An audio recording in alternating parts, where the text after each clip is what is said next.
Bismillah, alhamdulillah, wassalatu wassalamu ala rasulillah wa mawalahu ba'da amma ba'da. Alhamdulillahirabbil alamin. Allah subhanahu wa ta'ala anugerahkan kepada kita nikmat iman, nikmat Islam, nikmat sehat walafiat, nikmat bisa ada di majelis ilmu setelah sholat asar berjamaah. Semoga ini menjadi tanda kita dirahmati oleh Allah, kita diberikan istiqomah sampai husnul khotimah. Rahimahullah, kita akan lanjutkan pembahasan kita pada hari ini. Bismillahirrahmanirrahim. Qala al-mu'allif rahimahullah ta'ala wa nafa'ana bihi wa bi'ulumihi wa bi'asrari fid dharain amin. Khairu ma tatlubhu minhu ma huwa talibuhu minka. Sebaik-baik permintaan, sebaik-baik permohonan, sebaik-baik doa, sebaik-baik kita menuntut, memohon, meminta kepada Allah adalah permintaan apa-apa yang Allah minta untuk kita, yang Allah tuntut untuk kita. Bisa dibilang kemauan terbaik adalah apa yang dimau oleh Allah. Sampai sini sudah jelas? Nah, kalau sudah jelas mari kita tutup nantinya. Alhamdulillah. Bapak Ibu rahimakumullah, saya tanya sama kalian, hidup tentrem, hati ayem itu penting atau tidak penting? Penting. Orang hidup tentrem, hati ayem itu belum tentu menjadi ahli zikir. Tapi ahli zikir itu hidupnya tentrem. Oh, dengan mau berdoa yang mana? Berdoa, ya Allah jadikan hatiku ayem tentrem, atau ya Allah jadikan aku ahli zikir. Kalau jadi ahli zikir mesti ayem nih, karena itu jadi Allah. Nek kita berdoa miliki hati tentrem, belum tentu jadi ahli zikir. Jelas? Kalau ditanya yang paling enak punya apa? Misal kasih contoh. Kira-kira enak mana? Orang yang punya HP dengan orang yang punya pabrik HP, kira-kira suki sini. Pabrik HP kan ya. Pabrik HP ya mesti duit HP. Dan duit HP belum tentu punya pabrik HP. Pabriknya tentrem itu ya zikir kepada Allah. Nah, kalau kita cuma minta tentrem tok, belum tentu ahli zikir. Tapi kalau kita minta menjadi ahli zikir, Allahumma a'inni atau a'inna ala zikrika, ya Allah tolong aku untuk selalu berzikir kepada Engkau, tolong aku menjadi ahli zikir. Ini tentremnya perkara pasti. Setelah sekali-kali lah ya, saya kasih contoh yang lain. Berdoa tambah nikmat, ditambahi nikmatnya oleh Allah, sah, monggo silakan. Tapi berdoa menjadi ahli syukur lebih keren, lebih keren. Sebab ahli syukur itu jelas nanti akan ditambahi apa? Nikmat. Nek berdoa tambah nikmat belum tentu jadi apa? Ahli syukur. Jelas ya perbedaannya ya. Lalu saya tanya, keren mana berdoa tambah nikmat atau berdoa tambah syukur? Tambah syukur, tambah syukur sudah jadi Allah la insya kartu apa?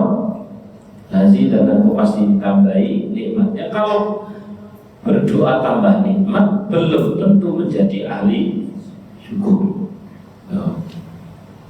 Saya kasih contoh lagi. Jadi mulai hari ini kita semuanya sih pabrik-pabrik ya, produksi pabrik nikmat syukur, pabrik tentrem ya apa tadi? Zikir. Jadi yang paling ideal berdoa menjadi ahli zikir, ahli syukur, ahli zikir tentrem, ahli syukur tambah apa? Nikmat. Sebab nek tambah nikmat tanpa menjadi syukur, ya ini seorang Karena banyak sekali orang yang dikelilingi oleh nikmat tapi tidak pernah sempat mensyukuri. Jawabannya nikmat dan kurang nikmat.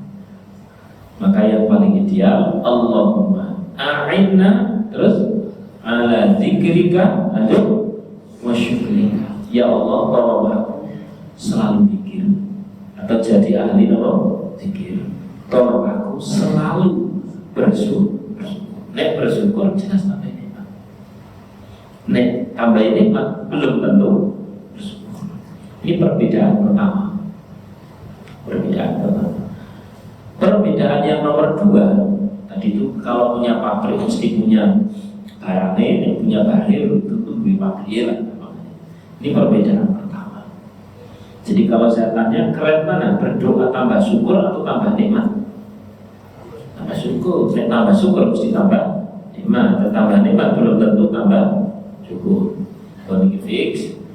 Perbedaan kedua sebelum saya lanjut ke contoh-contoh yang lain. Perbedaan yang nomor dua, kalau kita berdoa untuk tambah nikmat, hidup tentrem, terus misalkan lagi urusan mudah. Keren mana Pak? Berdoa urusan mudah dengan menjadi ahli qiyamul lail. Keren mana? Qiyamul lail. Kalau qiyamul lail wa minal laili fatahajjat bihi nafilatan asa ayyub'atsaka rabbuka maqaman mahmuda. Pokok di mana ada orang senang sholat malam, tidak mungkin orang itu tidak upgrade terus hidupnya. Kalau dia orang kaya berarti kayanya berkah. Kalau dia punya anak, anaknya solih-solihah. Itu ahli qiyamul lail. Saya melihat di sini kayaknya ahli qiyamul lail semuanya. Wajah-wajah jam 2 katanya. Jam 2 bangun terus kamar mandi, habis itu apa? Alhamdulillah. Maka wajar bila dijak ngaji ba'da asar ngantuk-ngantuk, bisa sudut memberi kesuwen tahajud. Apa malah lagi persiapan buat tahajud nanti malam. Alhamdulillahirrahmanirrahim. Bisa kan? Ini ngaji kita santai saja, yang ringan-ringan saja. Tapi penting. Seringan itu tapi panjang ternyata urusannya.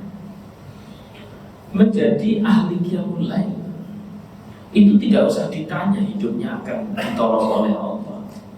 Tapi siapa yang berdoa ditolong oleh Allah urusan mudah, belum tentu jadi ahli sholat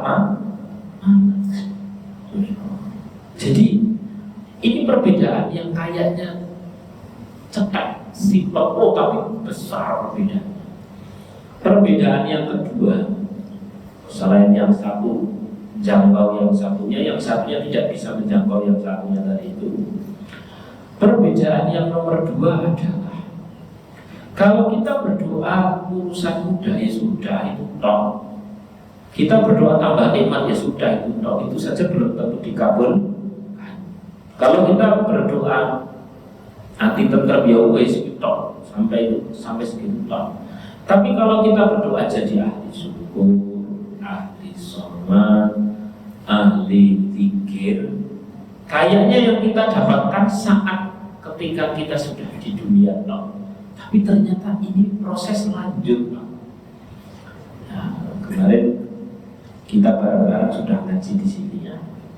Saya tambahi satu kisah.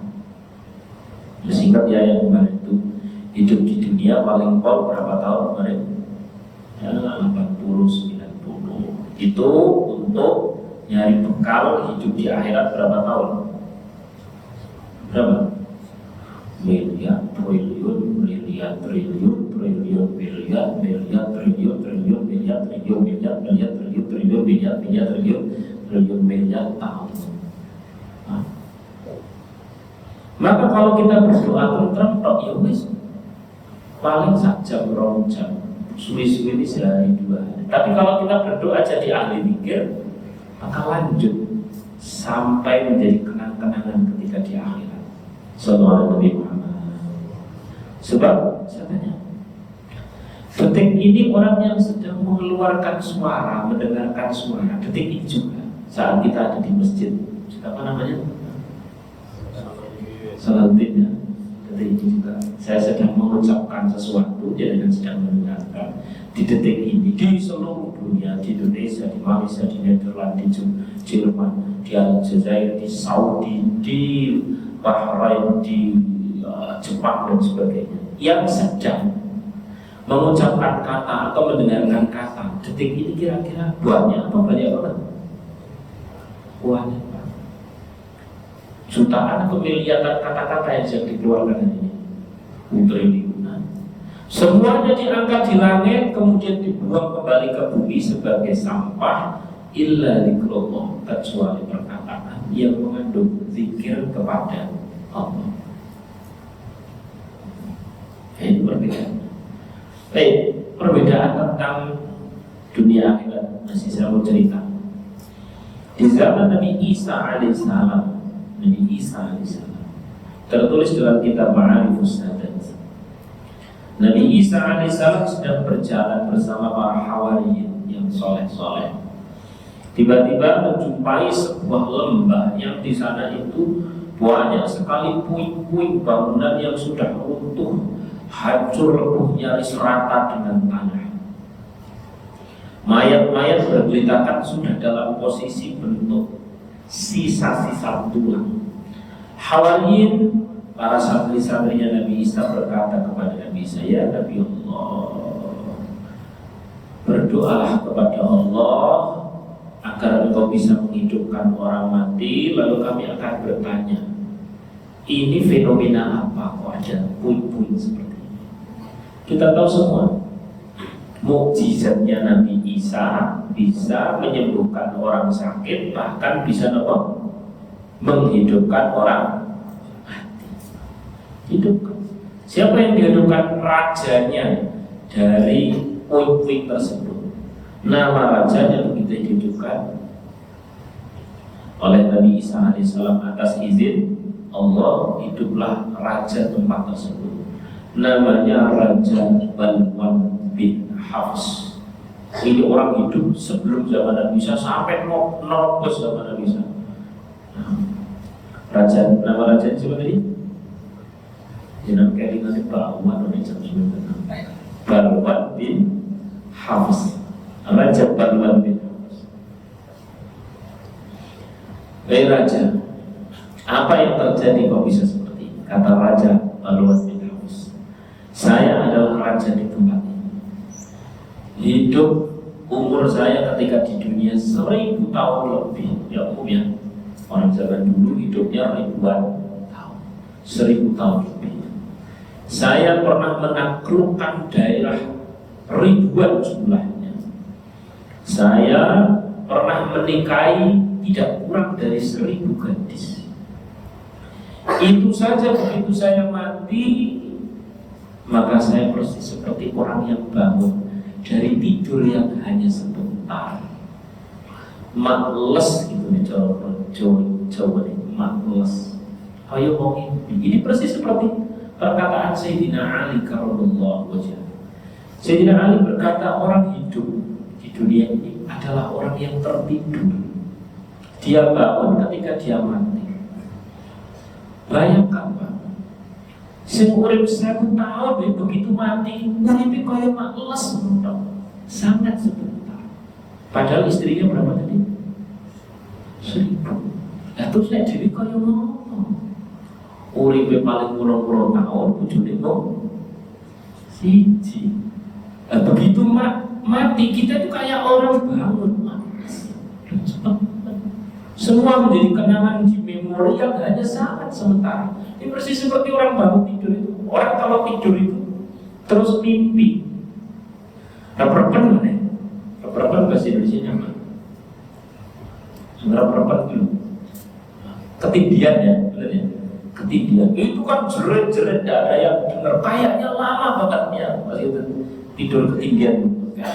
Begitu bangun, ternyata mau turun. Pas tidur itu kayaknya lama, begitu bangun ternyata les gitu dong. Perkara sebentar, ternyata mau saja. Nah itulah gambaran. Gambaran orang mati adalah persis seperti orang bangun dari tidur. Hidup di dunia sangat sebentar, seperti sebentarnya orang tidur yang malas.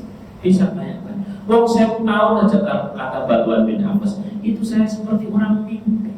Apalagi yang cuma model kita 80 tahun, cepat deh. Menjadi orang eling-eling, masih ingat zaman SMA, kok yang gak mimpi kan? Menjadi pengantin baru, kok yang gak mimpi? Karena ngocok saya gitu, aku itu mau. Kurang lebih seperti itu nanti pada saat kita mati. Lah, bayangkan Pak, kalau hidup yang cuma males terus tidak punya kenang-kenangan pikir, habis. Kalau punya kenang-kenangan pikir, tercatat dan itu terus abadi di sisi Allah Subhanahu wa Ta'ala. Bayangkan Pak, urip cuma sekali seperti ini. Kita kumpulkan aset, punya tanah di sana, punya rumah di sana, punya rumput di sana. Habis begitu kita mati, persis seperti orang tua. Ternyata benar-benar malas. Bayangkan kalau tidak ada sempat yang diwakafkan, ini nanti kenangan apa? Maka kata Rasulullah, harta itu yang dimakan habis, yang dipakai rusak, sing disedekahkan, ini yang terus menemani. Lah terus dari sekian banyak aset kita kok digoda dunia tak ditinggung karena mimpi. Nah, oleh karena itu mari kita kembali lagi ke tema. Tema kita kali ini adalah berdoa tentang sesuatu yang abadi. Saya ulangi lagi, keren mana Pak berdoa anti tentrem atau ahli zikir? Ahli zikir. Khairu ma tatlubu minhu ma huwa thalibu minka. Sebaik-baik permohonan adalah apa-apa yang Allah perintahkan untuk. Maka mohonlah untuk menyesuaikan apa yang Allah perintahkan, bukan memohon pada apa-apa yang menjadi selera kita, tapi yang menjadi kemauan sinten Allah. Sallallahu alaihi Muhammad, sallallahu alaihi Muhammad, sallallahu alaihi Muhammad.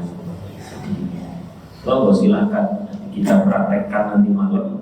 Kira-kira memohonnya apa ya yang Allah paling inginkan?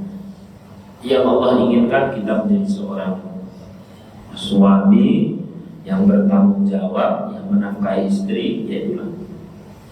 Bukan yang kita inginkan. Kalau yang kita inginkan, seorang suami ingin mungkin pas dulu, ya Allah, kita ibu cuma hina.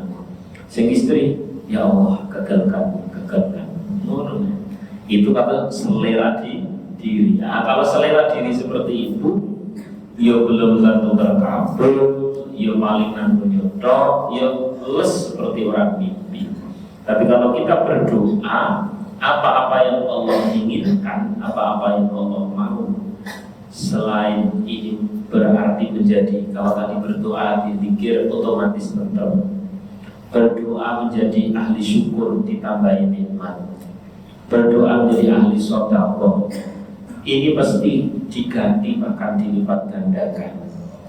Berdoa menjadi ahli qiyamul lail. Ini ditolong oleh Allah, tapi ditolong oleh Allah belum tentu jadi ahli qiyamul lail. Jadi sesimpel itu ngaji kita hari ini. Silahkan nanti dipraktekkan di kehidupan kita masing-masing, baik di atas sajadah maupun pada saat aktivitas. Jadi saat aktivitas, bagaimana kita ini bisa apa ya bahasanya, selalu ngiling kepada Allah. Wong yang hari-hari kita pikirkan adalah apa yang kita inginkan. Harusnya pagi-pagi itu kita bertafakur apa-apa yang Allah inginkan, bukan apa-apa yang kita inginkan. Jadi kalau pagi-pagi itu ya Allah, apa ya yang Allah ridhoi pagi-pagi ini, laksanakan. Apa yang makan apa ya kira-kira yang Allah senang, laksanakan. Berkata apa ya kepada anak, kepada istri, kepada suami yang Allah ridhoi, ucapkan. Nah, kalau seperti itu Pak, rahimahullah, kapanpun kita mati, insya Allah husnul khotimah. Karena ini bernuansa software Pak, bukan hardware. Kalau hardware, sholat kita tanpa ada rasa hati yang seperti itu, asli Pak, saya jamin kalah dengan robot sholat kita. Robot itu bisa sujud telung dino Pak. Ya. Kalau sholat tanpa hati, maka sholat kita bisa kalah dengan cinta. Robot bisa sujud 3 hari, yang berjiko baterai ini kan ya sujud terus. Gitu. Maka ayo bareng-bareng ngaji sing bernuansa rohani seperti ini. Yang dilakukan masih persis sama, jamaah ayo jamaah maca Quran. Ini kan wajib 3 juz tiap hari dilihat dari sini. Juz apa saja. Wow, itu tetap dilaksanakan saja, dilaksanakan. Tapi rohnya sudah berbeda. Roh kita itu bukan melakukan apa yang kita ingini, tapi kita selalu memikirkan apa yang Allah ridho. Jadi pada saat tiba-tiba istri buya-buyu, kita akan berkata apa yang Allah ridhoi. Ketika istri buya-buyu, yuk ucapkan alhamdulillah. Alhamdulillahirabbil. Ketika pulang kok istri berengat, bukan masalah selera diri. Selera diri barangkali ya pengen bermuti bisa, atau pengen upgrade gitu ya. Nah, tapi kalau yang Allah ridhoi kan kita akan bertanya, nih istri berengut kau ini apa ya yang aku lakukan yang Allah ridhoi? Oh ternyata yang Allah ridhoi saat istri berengut seperti ini adalah juga alhamdulillah. Kenapa alhamdulillah? Disebutkan dalam kitab Uqudul Ijen, ya Uqudul Ijen, bahwa orang yang sabar kepada perilaku istri, dia akan cepat menjadi wali. Jadi kalau istri panjenengan sholihah, dengan dadi rojo, nek ora sholihah dadi nopo? Wali. Alhamdulillah. Jadi pada alhamdulillah itu ceritanya. Sallallahu Nabi Muhammad. Ini contoh. Pada saat ketemu sama anak, apa yang diridhoi oleh Allah yang harus saya lakukan untuk anak? Ini insya Allah Pak, ngaji sesimpel ini bila terlaksana nanti terasakan. Saya itu kerasa mulai simpel-simpel itu urusan anak Pak. Bila lagu anak kau untuk unik timbang lionnya. Tempat buat ngaji, santri-santri juga tetangga-tetangga pada ikut ngaji. Nah anak saya sendiri di orang rekor ngaji juga malah cilik-cilik malah ditembaki pakai tembakan plastik. Ono sing digunting zaman anak saya masih kecil. Ono sing digunting kerudungnya. Sing ketimbang kuat ini nemui ya Allah. Iya lagi. Aku sing mulang. Istri saya yang ngajar, tapi kok anak saya yang seperti itu ya Allah. Dino-dino isinya juga jengkel. Lalu bagaimana ada jengkel? Kita ngadakan ngaji pada maghrib. Anak-anak sudah kumpul. Anak saya tiba-tiba di depan rumah. Bapak sama umat capek, hari ini ngajinya libur. Pulang semua itu anak saya. Terus semakin saya jengkel ya, semakin saya tidak ridho kepada anak. Ternyata tidak ketemu apa-apa. Tapi dia ya aku jengkel. Kalau saya sebagai orang tua dengan kondisi anak seperti ini tidak ridho, maka ridho Allah fi ridho Allah walidain. Ridho Allah bergantung ridhonya siapa? Orang tua. Kalau saya tidak ridho, Allah tidak ridho. Kalau Allah tidak ridho, ini bulat terus, siklus kebelingan tidak akan terputus. Begitu ya Allah, apapun yang terjadi, alhamdulillah ya Allah, alhamdulillah. Saya ikhlas dan ridho. Setelah saya syukur ya Allah, berlipat ganda syukur saya ya Allah, mantikul matur nuwun kula ya Allah, Engkau rubah anak ini menjadi anak yang mau ngaji. Jalur ngaji. Sallallahu alaihi wasallam. Jadi kalau hari ini ada yang tanya, kok anakku beli? Ya sampai ridho, apalagi malah diseneni bisa. Wah anak wakil teman. Wah anak aku boleh bapak ya Allah urusanku. Anak setan kan nggak berarti sesama setan. Terus pokoknya begitulah. Nah, intinya ngaji kita kali ini, ayo kita melebur pada apa yang Allah ridhoi di setiap keseharian kita, dimulai dari doa-doa. Silakan berdoa apa yang Allah ingini, bukan berdoa apa yang kita ingini. Sebab di dalam apa yang Allah ingini, di sana terkandung apa-apa hajat kita. Tapi kalau yang kita ingini belum tentu terkandung apa yang Allah ingini. Kalau kita berdoa ahli zikir, kita pasti kasih bener. Berdoa ahli syukur ditambahin nikmat. Berdoa menjadi ahli sedekah.